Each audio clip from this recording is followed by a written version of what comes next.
everybody, and welcome back to United States History since 1877. I am recording in my upstairs office, which I finally cleaned, and am looking forward to seeing you all as soon as I get a chance to do so. I wanted to provide one really quick recording in which I gave you kind of an overview of everything we've been doing in part 2 of the course. I know that you probably forgot a lot over spring break and that your brain is now full of other things. And I thought if I could record something that was just a couple minutes, that might be helpful. If you remember part 1, the last time we had an exam, we ended with the progressive era. And the progressive era was typified by a couple trends. One was the discovery that government can actually fix things, which was news to a lot of people. And also the idea that the government was maybe the one thing big enough that could regulate massive corporations that were starting to develop. If you remember, in the late 19th century, all of a sudden we have these huge factories and the huge businesses that have extraordinary control over the economy in ways that no individual could compensate for. And government was basically the only institution that was bigger than the corporations, and hence the only one with any capacity to control it. But the problem is that there were, as things unfolded in the early 20th century, it became clear that in many ways consumers benefited from the increase of the scale and the efficiency of industrial capitalism. Consumer goods were available for less money.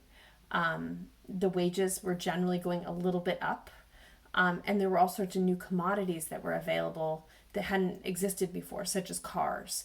And in the 1920s, Americans really came to love their stuff, right? They really liked their possessions an awful lot, and were in fact quite flush. So the concerns of the 1920s are really concerns in which people's great worry is about the problems of affluence, right? That having too much money, that having too much ease is going to undermine religiosity or undermine the family unit. So that's why, like in that Middletown essay that I'm going to ask you to talk about later as a way to kind of remind yourself of what you once knew, there's all those concerns about the car, right? And the car is going to take people away. If you take out the word car and you put in cell phone, you have basically the argument of every older person today against every younger person. This concern that somehow and technology in and of itself is going to destroy family life. We also have those delightful surveys on student morals, right? Like we looked at, where people are really questioning what constitutes morality at this moment and what's the relationship between morality and popularity. And you can see the kind of conformist sort of instinct that typifies so much of the 1920s.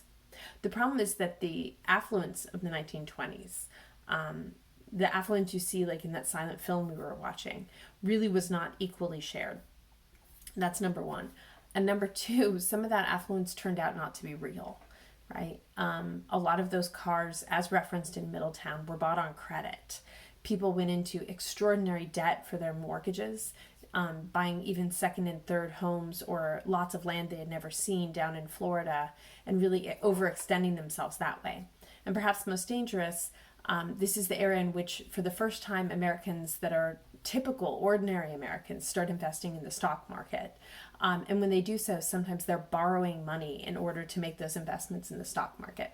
So for all these reasons, when there's international ruptures in the economy, things that are way far reaching beyond the understanding of an ordinary American, when that happens, ordinary Americans are stuck in the process in a way that means that they're going to suffer the repercussions of that.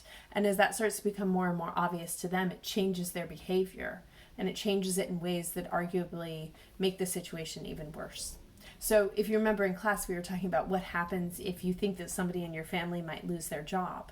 Well, the first thing that happens is your family looks for ways to stop spending money. And when your family stops spending money, they're not buying things, which means that some other factory is most likely going to close because there's people who rely for their jobs upon your family spending money, right? And so as a result, there's this kind of domino effect throughout the economy where even industries that initially feel pretty insulated are really going to suffer long-term problems. So the transition from the 1920s to the 1930s is one of a change from affluence to the Great Depression.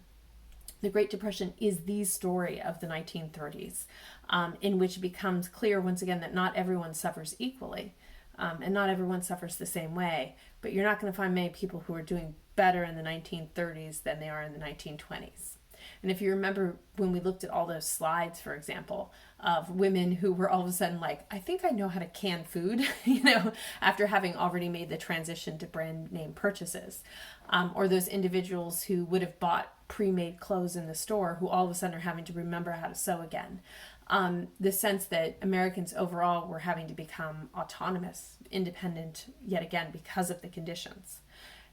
Now, most Americans would have turned to a few institutions before they even thought to turn to the federal government. They would have turned to their place of employment, right? They would have talked to their employer about extra money or extra help. That was a place they were used to going. They would turn to public charities. They would turn to ethnic associations, so like the Irish Brotherhood of such and such city, or they would turn to their particular church or their place of worship. These were all the first places that people went when they needed help. But the severity of the Great Depression was so long and so awful that it eventually broke all of those institutions one after another after another. None of them had enough resources to deal with a problem of this scale. So when we look at the question of why was it the federal government that eventually steps in and starts to repair the damage of the Great Depression, it's simply because no one else is left, right? There isn't anybody else. There are no other institutions that have any resources remaining. Those have all been used up by that point. So when Roosevelt is elected in 1932, his success at making things not worse is really seen as a grand achievement. And if you remember, we talked about kind of the waves that the New Deal legislation comes through in. So that first wave is really about financial regulation, right? With the Glass-Steagall Act and looking for the FDIC approval and all sorts of things like that. That early alphabet series of reforms that are really tied at making sure that the banking industry is stable, right? And making sure that the dollar maintains its value nationally and internationally. That's the first step.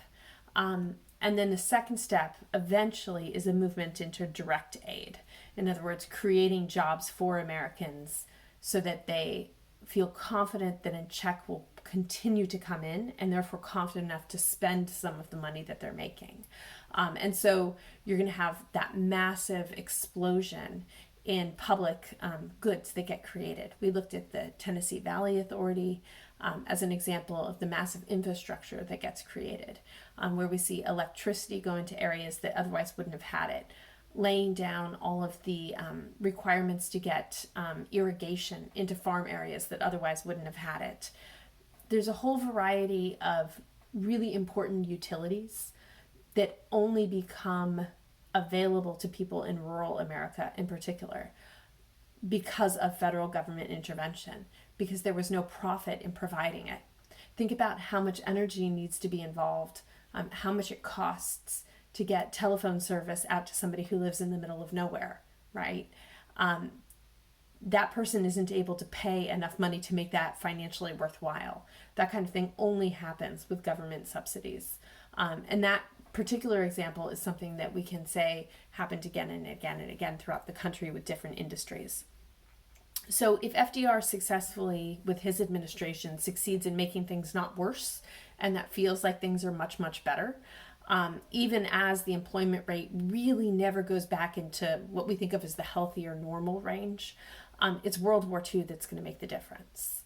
Because when a war is located very far away, and when the people fighting that war need things that can be produced on another continent, there's an opportunity to make an extraordinary profit.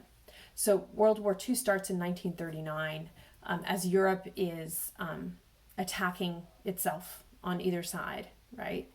And both sides need not only munitions, but they need agriculture, right? Because as we talked about in class, you really can't grow crops in a war zone because you have to grow with the expectation that you're going to hold on to that land. And that's just not an expectation that lots of people can have.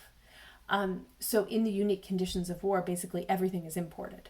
And it's imported largely from the United States, which means that the United States is going to make a lot of money. And as Europe proves unable to pay for it, the United States increasingly starts to offer terms for getting those commodities to the Allied powers that are not offered to the Axis powers.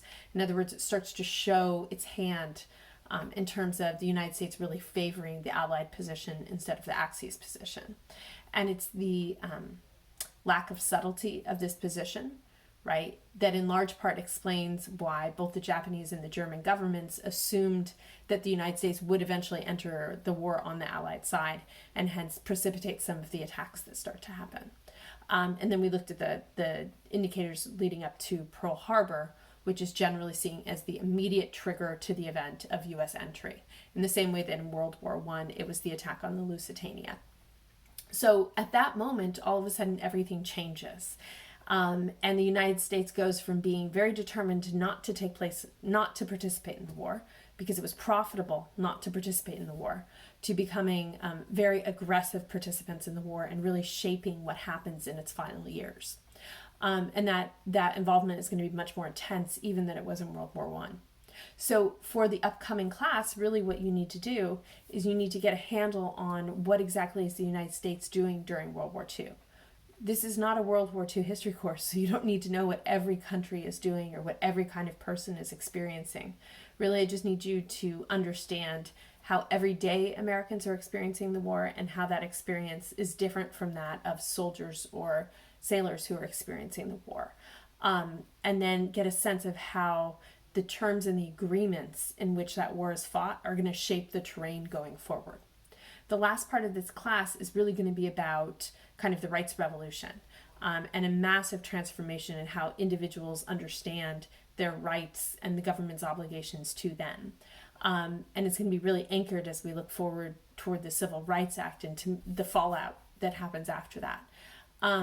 And so I think it's really important that we kind of, when we're looking at World War II, we're not just looking at World War II as a self-contained story, but we're looking at it as a space wherein there's the preparation being done to develop the organizational capacity of ordinary Americans to push for more rights than they've ever had before. And that's really why we're looking at it. Okay, so go ahead. Now you are fully prepared, and if you understood like a third of that, you're probably in really good shape, and I guess you can watch this again. Also, feel free to email me with additional questions or concerns, and you can look at the Lepore text, which has a nice timeline that lays everything out. Some of the stuff she says and what I say are a little bit different. That's okay. That's not a problem. We're meant to supplement each other so that it captures kind of a dialogue between historians rather than it being that that one is the true text and one is anomalous to that. So just keep reading, keep thinking, and then look at the primary sources too. I think you're going to find them really, really interesting this week. Okay, take care.